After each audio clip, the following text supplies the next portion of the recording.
Hello everyone, I'm Flora Angel and this is my C Sharp and ASP.NET Programming Lab experiment number 9, which is to develop web application using ASP and .NET. So in this application that I have to develop a student grade sheet. So basically the student will be able to view their marks and the admin will be able to perform this operation insert, update, delete and search. So these will be displayed using the grid view. So on the basis of that, I have developed three sheets, which is grade sheet, student, and admin. So in this web application, I've made use of database which I've connected, and it has 5 columns: ID, name, external, internal marks, and the password. So in the grade sheet, in web application, we'll have .aspx.cs, which will contain the codes for like we have in HTML and PHP and the backend will be done using C sharp programming. So we have a field called required field validator, which will automatically deduct whether we have entered the data. If it is not, then it will show error indicating that it's a required field. And then you assign ID for text boxes so that we could retrieve their value at the backend. And then we have on click button which would perform some actions. So when I run this experiment, I will be asked to enter the details of a student. Suppose if I have a student for roll number 1234, so I would be asked whether what's the student's name. This is done by the admin 123123, and then the student name is suppose ACD, and my internal grades is around 120, and my external grades is around 123, and then my password is suppose QWE.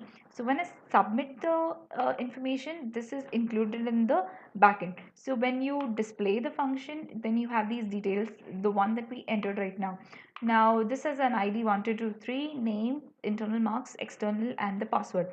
Suppose if we want to update the internal marks and we change it to 1200, and then we have the update query button which would update the value. So when you display, you see there is a change in internal marks.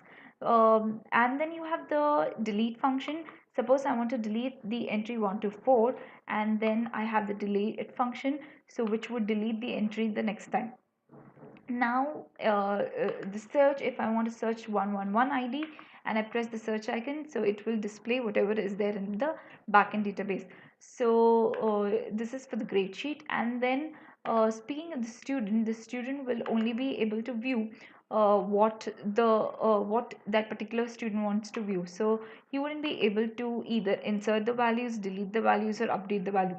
So in this case, if I have 1 and then if I press the show button, so I since I have two entries, I'll be showed two values. And then next we have is the coding part, that is the gradesheet designer, which would be using its code to retrieve the values and use the externals. So like the Windows Form application, we'll have a connection string which will be used to connect to the database, and then we have a command query which will be used to execute a particular command. And we have used the parameters.add so that we could add the values in the query later, that is on retrieving the data, and then an execute non-query which would not return anything back to on execution. And we'll use these data and then do the functions of either inserting, deleting, and so on. So this is for experiment number